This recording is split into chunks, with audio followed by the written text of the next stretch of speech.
posted by you/Swiggitywig. I, 30F, and my father, 64M, have historically had a rocky relationship. My parents divorced when I was 5, and he married the woman he cheated on my mother with. I was an only child, while she had 4 kids from a previous marriage. During my childhood, most of the time allocated to my father in the divorce was actually spent with my paternal grandparents. Every 2 weeks and 42 days in the summer, I would visit them in a different state.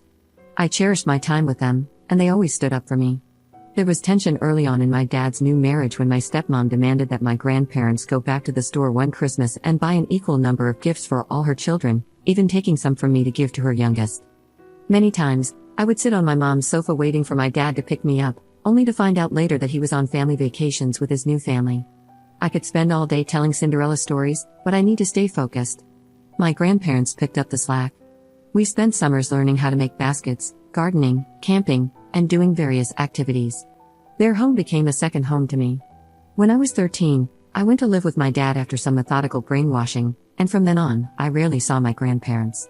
My grandmother would call, but my dad and stepmom would ignore it. It broke my heart to see her name on the caller ID, knowing they were just on the other line but refusing to let me answer. They wouldn't allow me to speak to her unless I sat at a table with them while on the call, making it an uncomfortable and controlled situation. Fast forward to the summer of my freshman year, we visited my dad's side of the family. On the last night, my aunt and uncle, who lived next door, asked if I could stay the night with my cousins. My stepmother wanted her youngest daughter to be included, but they declined because my stepsister had a reputation for stealing. A fight broke out in the front yard, escalating into physical altercations. My stepmother shoved my 74-year-old grandfather to the ground. He had a hip replacement in the 90s and already walked with difficulty. I was utterly terrified and distraught. As the chaos unfolded, I packed my belongings because they said we were leaving. That night, I vowed it would be the last straw, and I would never forgive them. We missed my grandparents' 50th wedding anniversary because my stepmom was still upset about what his family did to her that night. The next spring, my grandfather had a stroke, and he was never the same. The man who helped raise me in the face of my dad's shortcomings no longer remembered my name. He passed away in 2014. When I turned 18, I left home to go to college, where I met my husband. He has been my rock, especially when my dad throws fits for not getting his way, as he has in recent years. My husband has shown me nothing but unconditional love and support and has been the father to our child that mine could never manage to be. I go no contact with my dad every couple of years due to his behavior. There's an old saying that time heals all wounds, but I don't believe that to always be true. Despite everything, I maintained a relationship with my grandmother until her passing in December. She was cheeky and left us notes to find after her death. This woman never forgot a slight, and that was reflected in her will. I inherited the house, which had been deeded to me since 2001. My dad knew they would give it to me, but I think he genuinely believed he had a chance of fighting me for it. Since 2012, my dad and stepmom have been living in an RV that's now falling apart. He's retired military but has no savings. Right after the funeral, he stashed his belongings in the closets of my grandparents' home. I discovered this after changing the locks and installing cameras for security since I live out of state and plan to move into my childhood home after selling my current house. I put his belongings, along with what he was owed, in storage, and my uncle gave him the keys. Upon learning this, my dad became furious. My step-siblings have been reaching out, calling me heartless for keeping him out of his parents' home. He called me in tears, but I coldly told him that if his parents had wanted him to have the house, they would have left it to him. I also pointed out that he should have treated his parents better when they were alive. I have the deed in my hands, and there's nothing he can do about it. The estate is almost settled, and the land he does get will also have my name on the deed. I would much rather share my childhood home with my daughter, filled with all the whimsical memories it holds, even if it means my dad ends up homeless. Up in the comments. 3 out of my 4 step-siblings are on welfare, and between all 4 of them, they have 12 children. They already have too many kids to take care of. My dad and stepmom have spent a lot of money supporting my stepsisters over the last 2 decades, which has likely contributed to their current financial state. Update 11 months later. I promised an update, and it's taken me some time to sit down and gather my thoughts, to really take in the reality of my situation. It's taken me 31 years to finally see beyond the rose-tinted glasses I had on when it came to my relationship with my father. Quick recap to catch you up on the events that have transpired since I last posted. I inherited my grandparents' home. My father and stepmother wanted to move in, and I said no. My dad then decided to leave my stepmother and reconcile with me, but he wanted to temporarily move in with us. We also said no. He insisted on helping us move, but we ultimately refused. We are essentially estranged, and he has never truly been a parent to me. He has always chosen to love and bond with my three stepsisters and their children over his only child and grandchild. I had previously entertained the idea of reconciliation, but I was strongly dissuaded by both my extended family and Reddit. A week before the move, my dad did come to Kentucky and left my stepmom, he had said he would. However, the way he did it was cowardly. While she was doing laundry on their last day in Texas at their RV, he got into her vehicle and left, driving back to Georgia and leaving her without transportation. Her children are furious.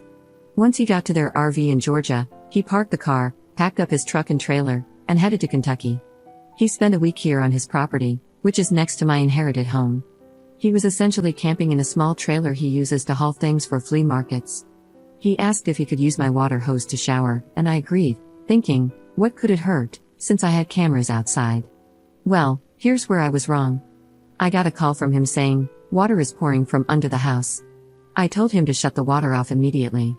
The house has been having leaks since I took possession, as it has 60-year-old plumbing that will be replaced once I sell my home. I had my uncle come by to confirm the issue, and then I scheduled a plumber to assess what needed to be done. This all happened just 5 days before we were set to arrive with a moving truck from Florida to Kentucky. It turned out that a pipe had split under the sink, and the water heater had busted during the winter. During this time, a storm came through, and the power went out. My dad found a key I had left in a flower pot for the plumber and entered my home. When we arrived, he told us he had sprayed the yard for ticks, done pest control, and also cleaned and sprayed for pests inside the home. I was livid. However, I didn't react angrily because, at the time, it felt strange. I started questioning whether I was wrong and if he was actually trying to be a father to me after all these years. So, I let it go. That illusion has since faded. Since we moved here in mid-June, I've discovered that my dad has been stealing from us. Of course, he's denied everything. He removed tape from an old chimney hole, likely looking for money, and stole green dishware, which he put on consignment both in town and at another local place 40 minutes away. Whenever we have a subcontractor out to give bids for the remodel, he shows up uninvited and tries to take over the situation. Recently, he spoke to me like I was stupid in front of my husband. That didn't go over well. My husband, who is typically very docile, had finally had enough and spoke up. He told my dad to mind his own business and to be respectful to his wife. My dad didn't take kindly to that. He's now staying with one of his cousins in an RV and is still moving forward with his plans to put a tiny home on the land nestled between my uncle's place and mine. My extended family tends to avoid him like the plague, despite his repeated efforts to be included. He even showed up at their home on the 4th of July with a lawn chair to watch fireworks, uninvited, and they didn't ask him to leave. In July, we noticed that my dad had tampered with the propane heater. The pilot light was off, and the dial had been moved to 1, which is on the opposite side of the dial from the pilot setting. Whether it was incompetence or intentional, it felt like he was toying with our lives, my daughter's life included. Naturally, he denied any involvement. It feels like we're all living in fear of his retaliation. My husband, however, has no such fears and keeps threatening to go to the consignment store where my stolen glassware is being sold and make a scene. Honestly, I'm at the point where I'm just going to let my husband handle him. I'm no longer emotionally exhausted, just annoyed. My dad still shows up randomly with food, which I immediately throw away. The last time, he left a note on it for my daughter. I wish I had a happier update, but this is the reality. We close on the sale of our home next week and will start remodeling soon. I've informed the contractors about the situation and made it clear that my dad is not allowed on the property. I feel bad for dragging them into this, but I'm also worried he might vandalize the house my grandparents left me while we're in our rental. If I end up as a news story, know it's not a mystery, and you'll know exactly who is responsible.